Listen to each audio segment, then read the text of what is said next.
contente de te rencontrer aujourd'hui pour notre saison d'acteurs et actrices inspirantes de la FAD chez Fadio. Salut Ariane, je suis vraiment contente d'être avec toi aujourd'hui. Ça me fait plaisir. Donc, Émilie, on a pensé à toi tout de suite dans le cadre de de nos épisodes qui précèdent un peu la semaine de la FAD parce que tu participes beaucoup aux événements reliés à la formation en distance, tu y baignes à chaque jour au quotidien, mais c'est pas nécessairement depuis le début de tes études que tu te dirigeais vers ça. Tu as étudié en enseignement secondaire en géohistoire, donc déjà dans le monde un peu de l'enseignement au début. Puis ensuite, tu as bifurqué pour aller faire ton bac spécialisé en géographie, ce qui t'a mené à une maîtrise en gestion de la faune et de ses habitats. Donc là, j'ai comme envie de te demander, tu sais, ça dérive un peu de la pédagogie, mais j'ai l'impression que c'est quand même resté, vu ton quotidien aujourd'hui, au cœur de tes réflexions. Ouais, effectivement, j'ai un parcours un peu atypique, mais j'ai su très tôt, moi, que j'allais me destiner quand même au monde de l'enseignement. Un peu ce qui a changé, c'est la découverte de la géographie physique. Parce que on a tous eu des enseignants qui nous ont marqués à travers notre parcours de formation. Puis moi, ben, cet enseignant-là, il est venu à ma première session à l'université. Et là, il m'a fait découvrir ce volet-là de la géographie. Puis je me suis dit, ben, c'est ça que je veux enseigner. Fait que j'ai quand même débuté mes études en enseignement de la géographie, de l'histoire, mais j'ai rapidement compris que j'allais enseigner la géographie plus tard. Mais là, j'ai poursuivi à la maîtrise. Je souhaitais rester à Rimouski, donc j'ai pris un programme de maîtrise qui me permettait de demeurer avec les miens. Mais dès mes études de maîtrise, là, j'ai eu à enseigner des laboratoires en géographie. Puis par la suite, ben, j'ai eu la chance d'aller occuper un poste de professeur de géographie à l'université de Hearst en Ontario. Parce que comme c'est une université de premier cycle, on acceptait des professeurs avec des maîtrises pour mon plus grand bonheur. Parce que pour moi, bien que j'aime la recherche, je me destinais vraiment à l'enseignement. Fait que ça m'a permis d'enseigner pendant 6 années, en fait, en Ontario. Avant de revenir à l'UQAR comme chargée de cours, donc depuis 2013, j'enseigne toujours des cours au module de géographie et au module de biologie. Et Mhm. là, encore mieux, avec la pandémie, pour moi, ça m'a été très bénéfique. J'ai pu occuper un poste de conseillère pédagogique à l'UQAR. Donc, on accompagne l'ensemble des ressources enseignantes, mais par mon parcours académique du volet là, des sciences, j'accompagne aussi particulièrement les enseignants de ces disciplines. Ah, c'est super, mon Dieu, quel beau parcours qui t'amène plein d'expériences enrichissantes pour ce que tu fais maintenant.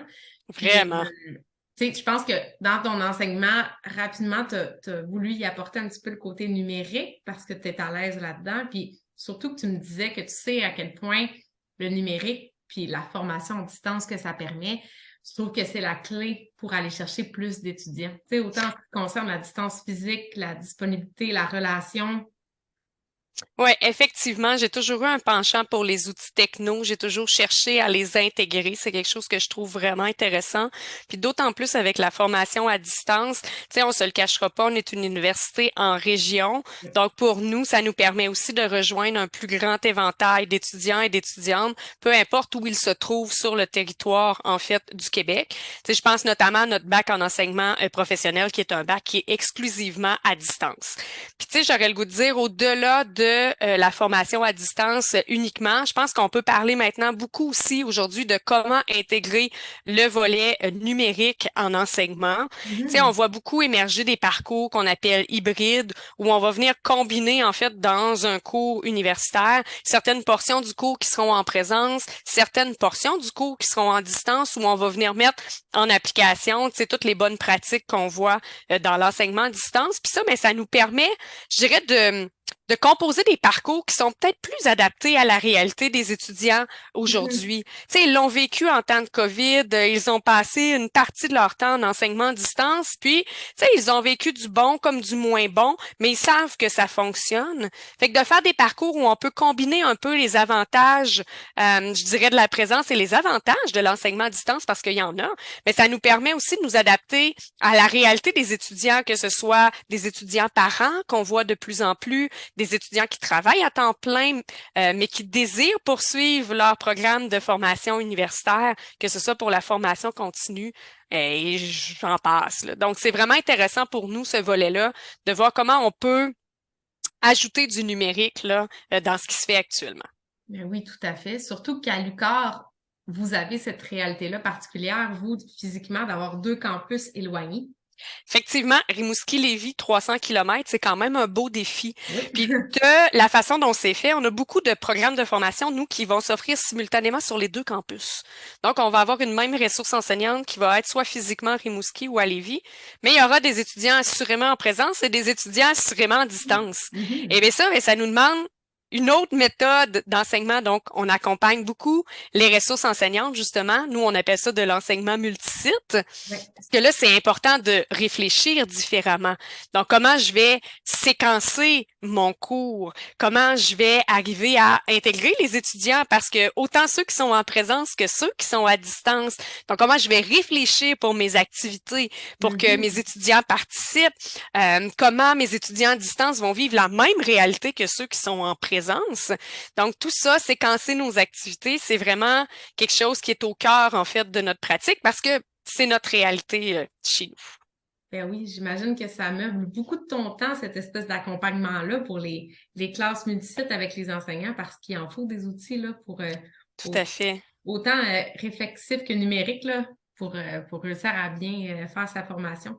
Mais tu sais, on vit dans un beau monde en ce moment parce qu'on a quand même beaucoup de choix, C'est tu sais, ça. de plus en plus. Puis c'est intéressant d'être, c'est ça, à l'affût des nouveaux outils, puis de voir comment on peut aiguiller les ressources enseignantes. Puis ça, je dirais que depuis la COVID, on voit une très belle ouverture aussi parce que tout le monde a été forcé de prendre ce De virage-là l'essayer. numérique. Oui. Puis ça l'a ouvert des horizons. Ça a aussi montré à beaucoup d'enseignants ce qu'ils pensaient qu'il était impossible, donc d'enseigner à distance. Ouais. Puis, tu sais, je parle souvent comme quelqu'un que j'apprécie particulièrement, Daniel Lavillois, il parle beaucoup de la théorie du tie wrap. Donc, ces enseignants-là ont comme été C'est quoi forcés ça? de faire un pas en avant. Mais OK. une fois qu'on fait un pas en avant, c'est rare qu'on veut revenir en arrière, par exemple. Donc, Oui. on va aller chercher des avantages, puis nous, ben, dans notre accompagnement, c'est ça qu'on fait. On essaie de faire des clics et des clics pour que tous ces enseignants-là cheminent. Fait que c'est quand même Pour que le le petit meilleur job line-up du monde. se solidifie et qu'on se sente en confiance, là. Ouais, exactement. Ah, Mm. quelle belle image. Je vais la garder. En parlant de solidifier quelque chose, je pense que pour toi, puis dans ce que tu conseilles aux enseignants, le lien entre les élèves puis l'enseignant dans une formation, surtout à distance, est très, très important. Ouais, ça, c'est pas mal mon dada, en fait, là, depuis ces nombreuses années d'enseignement, là, créer un lien, un sentiment d'appartenance, Ouais. créer un climat d'apprentissage vraiment convivial. Pour moi, c'est vraiment terriblement important. Puis même dans le monde universitaire, tu sais, on a souvent la représentation qu'il y a une distance entre l'enseignant et les étudiants, Mhm. mais je recommande vraiment à mes enseignants d'aller au-delà de ça, de créer des liens, de passer du temps, de faire des activités brise-glace, d'accompagner ces étudiants-là, puis d'autant plus en enseignement à distance parce que on peut ne pas voir ces étudiants-là physiquement en fait pour la durée d'un trimestre. Et là, l'accompagnement devient vraiment important parce que le sentiment d'appartenance va bien entendu jouer sur la motivation, jouer sur l'implication aussi que ces étudiants-là vont avoir tout au long du trimestre, puis la façon dont ils vont s'investir. Fait que, tu sais, pour Mhm. moi, c'est vraiment important de prendre le temps de créer ce lien-là et d'encadrer les étudiants. Puis, tu sais, je dis toujours que l'enseignement à distance, ça amplifie le meilleur comme le pire. Et c'est important, d'autant plus dans un contexte où on voit beaucoup apparaître de l'anxiété chez nos étudiants.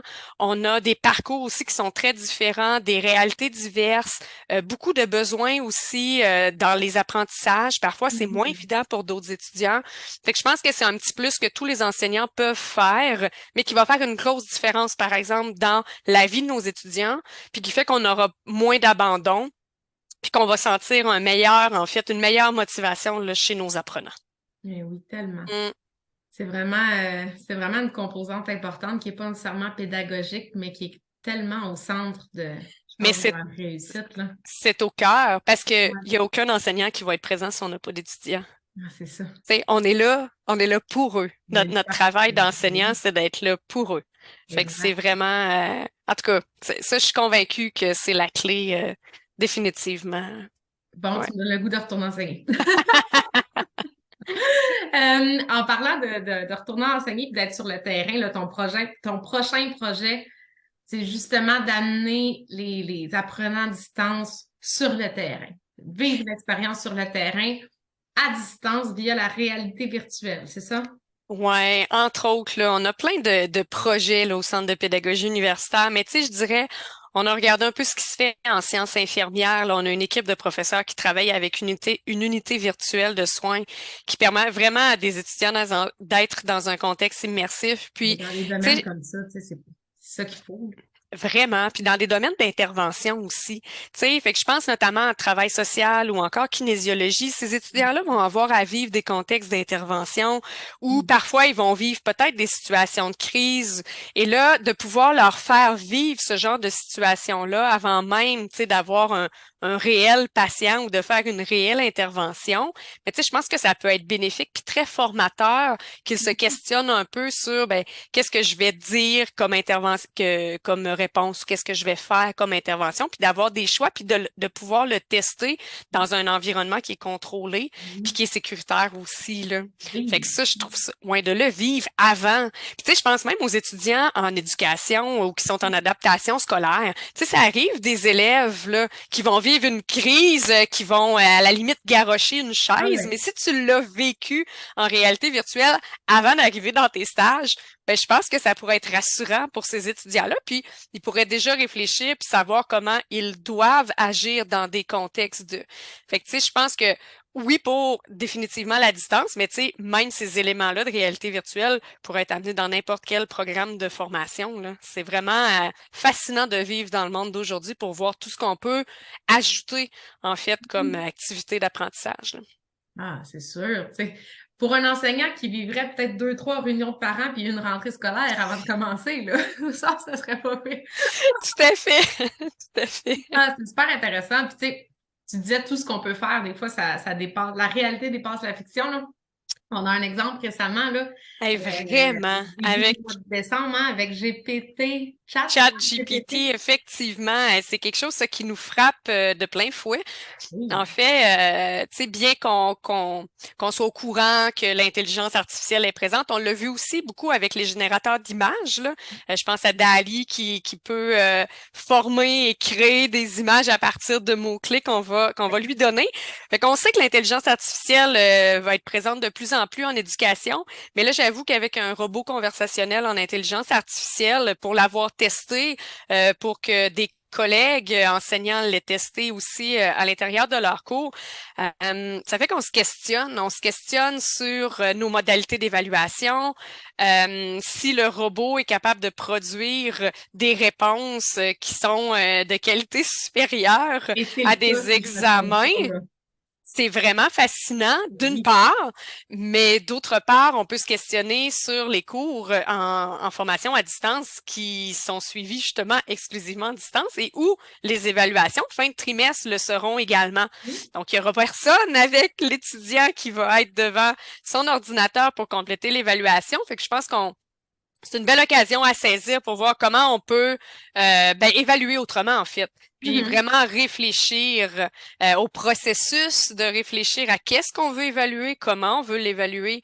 Tu sais, une carte conceptuelle peut être une belle évaluation, puis jamais le robot d'intelligence artificielle va être capable de nous créer, en tout cas pour le moment, une carte conceptuelle, tu sais.